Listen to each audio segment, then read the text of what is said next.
ఇంట్లో చిన్నపిల్లలు ఇంకా మిడిల్ ఏజ్ వారు ఇంకా పెద్ద ఏజ్ వారు ఉంటారు కదండి. ముఖ్యంగా చిన్నపిల్లలు వాళ్ళకి ఏం కావాలనేది వాళ్ళు అడగలేరండి. ఈ ఎండలు సల్టరీగా ఉండడం వల్ల వారికి కూడా కొంచెం ఇబ్బందికరంగా ఉంటుందండి. బాడీ కాస్త హీట్గానే ఉంటుంది. మనం ఎంత ఏసీలో ఉంచినా ఎంత కూల్ వెదర్ అందించినప్పటికీ కూడా ఇంట్లో.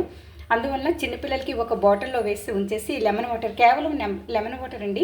ఈ సమ్మరు ఈ 2 మంత్స్ అంటే ఏప్రిల్ మే ఈ 2 మంత్స్ మనం గట్టెక్కించిస్తే చాలండి. వల్ల అంటే ఈ 2 మంత్స్ వల్ల మనం కూల్గా ఉంచితే చాలండి. చిన్నపిల్లలు ఇంట్లో ఉన్నవారు ఖచ్చితంగా ఒక బాటిల్లో ఇలా ఈ వాటర్ వడకట్టేసి, అంటే ఇవి ఉన్నాయి కదండి చిన్నపిల్లలకి, ఇవి మనం అంటే పర్వాలేదు, ఒక బాటిల్లో వడకట్టేసి వేసేసి వాళ్ళకి ఇంకా వాళ్ళు బాటిల్ ఆ చిన్నపిల్లల దగ్గర పెట్టిస్తే ఇంకా వాళ్ళే తాగుతారండి.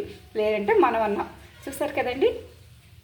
అండ్ మనం బయటికి వెళ్ళేటప్పుడు కూడా ఈ లెమన్ వాటర్ మనం పట్టుకొని వెళ్ళిపోతే ఒక బాటిల్లో వేసుకొని మనం వెంట తీసుకుపోతే ఇంకా బయట కూల్ డ్రింక్స్ అండ్ బయట జ్యూస్లు కానీ బయట వాటర్ బాటిల్స్ కానీ మనం కొనుక్కోవాల్సిన అవసరం ఉండదండి.